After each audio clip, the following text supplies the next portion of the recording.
Nag-propose po ang PGNRO o yung Provincial Government Environment and Natural Resources Office. Yun siyang may hawak po sa ating mga quarry operations po, ng adjustment doon sa earlier approved na mga rates para po sa quarry operations, mga road maintenance fees.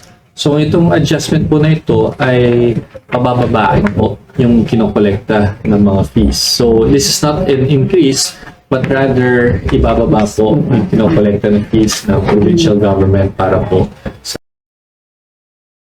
road users, sa maintenance fee, etc. na kinokolekta. So this is in response to the current fuel crisis na nararanasan po ng ating mga kababayan, lalong-lalo na po sa mga negosyante kung saan involved po heavily sa hauling ng mga goods, mga produkto, quarry materials, etc. So ito pong proposal na ito, bagamat nasa committee level, would reduce by about more or less, give or take around maybe around 30% sa monthly collection at the maximum. Mga 30% maximum na reduction sa fees na kinokolekta. So this would be translated, this would be an average of about 5 million pesos less per month for the next 6 months. So more or less, again, another more or less around 30 million na reduction dun sa kinokolekta. Nakonsulta po namin ito sa ating treasurer. Sabi niya, in-assess nga nila, more or less yan po yung initial estimates nila. Bakit hindi kami nag-project ng anything lower or higher? Because we're basing it on historical figures based on the collections from the previous year. So, pag may pasa po yan, let's say may pasa po siya in the next couple of weeks, may implement po yan most likely June of this year. That will run for 6 months, so hanggang November. So yun po yung projected na reduction sa collection. So after 6 months, balik na sa dati? The proposal po na sinabit nila is a 6-month adjustment na.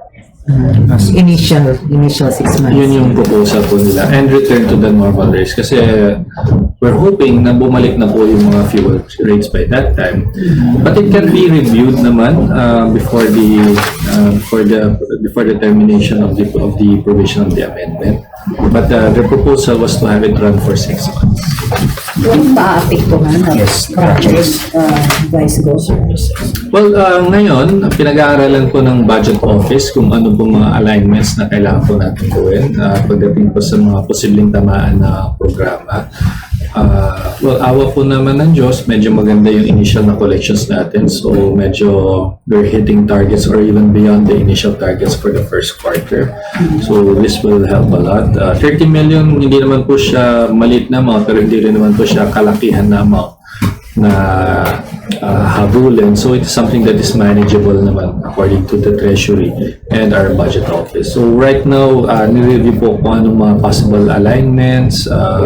Take note, nabawasan po ng expense yung probinsya nung hindi po tayo nag-conduct ng maraming activities sa Pistay Diet. So those are also part of the savings na natipid po natin yan. Ilang milyon na rin po yung natipid. So pwede doon, yung mga dapat na panggastos sana sa mga Pistay Diet festivals may be used to cover the shortage in the collection of that. So pinag-aaralan, binabangga naman po natin. Dahil nagtipid po tayo sa ibang bagay, kahit bumaba po yung collection, yung natipid po natin sa ilang bagay, yun po yung pang tatapat natin para hindi naman makompromiso ang programa.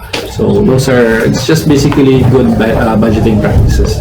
We just have to make do and manage it well.